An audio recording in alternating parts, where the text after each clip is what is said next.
So, you guys remember how I said in the last review that it probably wasn't a good idea to continually push someone into a corner because that could lead to big trouble? Well, hot damn was I right. Well, if it isn't the consequences of previous actions of the comic. Mistakes were made and things are starting to boil over with some big surprises.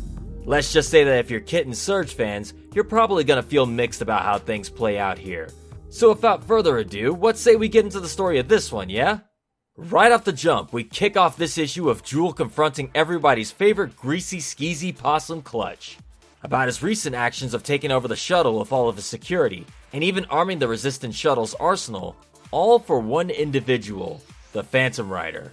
While Clutch reassures her that he has everything under control, she still angrily pushes to have all of his authority removed, and even calls for security to remove him from the premises. And while all this is going on, Clutch appears to be perfectly calm and collected while speaking to her, this time outright telling her that she's no longer in control and that he's in charge of things moving forward.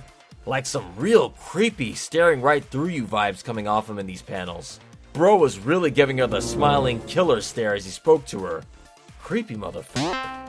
Jewel, realizing she's lost control of the situation, decides to back down and retreat, going to the only two people she trusts, Tangle and Whisper, who she confides in. After Tangle explains to Jewel that the Phantom Rider is actually Sonic, the three begin to formulate a plan to meet up with Sonic to hopefully stop Clean Sweep's takeover. Meanwhile, back at the actual sweepstakes, all of our racers have gathered for the final event. But before they begin, they're given a special message from Clean Sweep's CEO, Clutch, telling everyone in the audience that they're looking into the Phantom Rider and that their security is their highest priority. This is a load of barnacles. I should point out that there is one audience member in particular that appears to be a fan of the Phantom Rider. Looks to be an OC of some sort. Congrats to whoever that was. Speaking of the Phantom Rider, Sonic is there, ready to put on one final distraction to keep the attention off of Amy and Tails inside the Resistance ship. When the final event begins, which is a straight plummet race down to the city below, everyone is on edge, expecting interference from the Phantom Rider. And sure enough, he appears, sending the race into chaos as everyone focuses in on him, particularly Jet and Surge. I love Jet in these panels. Like, dude cannot control himself when Sonic is around. What's funny is, Sonic is still putting on his act as a heel, despite all but a few of the entrants knowing that it's him under there. He's doing his best Spider-Man style banter as Surge goes oddly quiet. Like, it's weird, right? Normally she's very vocal when she's fighting, threatening them, shit-talking her opponent, but here she's just blindly attacking without saying a word to Sonic, who's actively provoking her. Not taking the bait at all. That's when I should have guessed that she was up to something. The new Diamond Cutters, Kit and Surge, as well as the Babylon Rogues all surround Sonic, and a multi-man melee begins.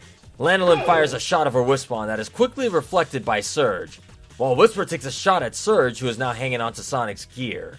Tangle has to grab Lanolin's hand to stop her from shooting Sonic, outright telling her that the Phantom Rider is Sonic, because at this point, this sheep is super aggro and will do just about anything to bring an end to the Phantom Rider's reign of chaos. The Babylon Rogues are about to rush in after Sonic as well, but everyone is quickly stopped by Kit, who uses his Hydro Tentacles to keep everyone at bay while Surge does her thing. That is, until Tangle manages to slip by and grab onto Surge with her tail, trying to pull her away from Sonic. However, that wasn't the best move, because this Tenric isn't named Surge for nothing. So without even a second of hesitation, Surge grabs onto Tangle's tail and begins to turn Tangle into a living thunder rod, hitting her with 30,000 volts of pure gremlin energy. I mean, it's telling that Surge is so bloodthirsty that she literally turns her full attention on torturing Tangle just for getting in her way. So much so that Sonic has to call Surge out to get her attention back on him, to save Tangle from becoming that one hot dog science experiment you did in school. You know the one. Girl was really about to just keep bodying her if Sonic didn't intervene. With everyone out of the picture, Sonic and Surge line up and charge at each other, with Sonic not only using the Rider Kick, but also shouting his famous Sonic Adventure 2 battle cry, Teddy-ya! While Surge... Oh nah, see, this is where I have to draw the line. It's one thing for Surge to violate Tangle and torture her with electricity, but when she has to use her body as a springboard? What the hell, Surge? Why is she so damn disrespectful?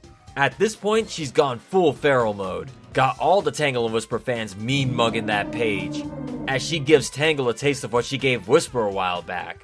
When the two finally clash, we can clearly see Sonic won the exchange. Or so we're led to believe. As Surge plummets from the sky, we see her doing her best freaky-ass toga smile, as she reveals what she had really been after the whole time, Sonic's camouflage device. Crazy how she looks more deranged with her hair down like this. You know what? I fuck with this design. And just like that, everything comes undone. Sonic is revealed to the world as the Phantom Rider, and Surge finally snaps as she directly calls out Clutch over the broadcast, straight up going full backstabber mode. In a way, this is such a power move for her. She not only gets to fuck up Sonic's reputation while technically obeying Clutch's orders, but also gets to stand up to Clutch while acting out of pure spite. But bro, she did not have to do Sonic like that. Girl has crossed over and she no longer gives a shit about what happens. Could this be her sacrificing her hero title and fame? Or maybe she's gonna play the public against Clutch going forward. I'm just mad we didn't get to see Lanalin's full reaction when she finally realized the one she had been chasing this whole time was Sonic. But I have a feeling we definitely will next issue. The question is, will she understand and think about this rationally, or become so pissed off that she acts out against everyone? Duo has been doing an excellent job driving a wedge in between the new Diamond Cutters and getting into her head. So I guess we'll have to wait and see how she'll go forward in the final issues of this arc. Are we about to see a darker Sheep? Meanwhile, back on the Resistance shuttle, Tails, Amy, and Belle are still on the run from Rough and Tumble. But they're able to give them the slip thanks to Dawn the Rooster. What? Who gives them all the rundown, letting them know that he's a friend of Sonic's, as well as telling them about the situation and that the Chaotix are missing as well. Please note Amy's reaction upon hearing that he's a friend of Sonic's. She goes from angry and ready to throw hands to concerned. Is that really all it takes, Amy?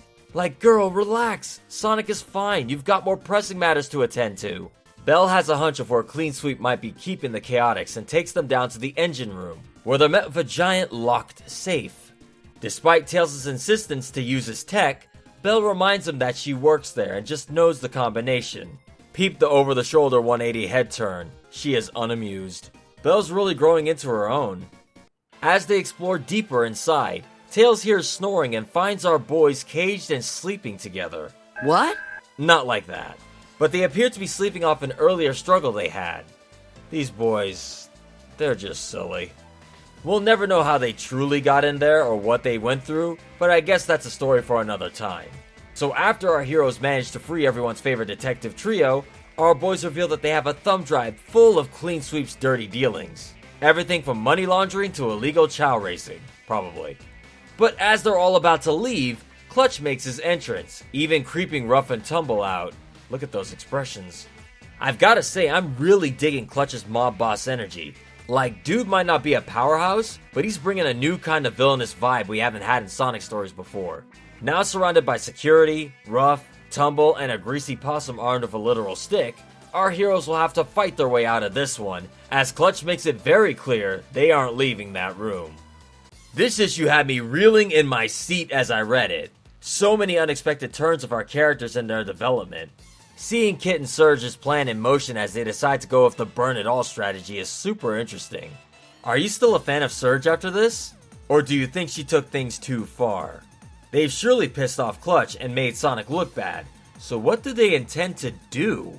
All I know is we're quickly approaching the end of this arc, and it looks like it's gonna be an all-out brawl, as things come to a head in this Clean Sweep storyline. This issue gets an 8.3 out of 10 from me. But let me know your thoughts, spin dash the like button for that engagement and algorithm, and subscribe to join the Wolf Pack if you haven't already. And I'll see you all next time. Last video's best comment.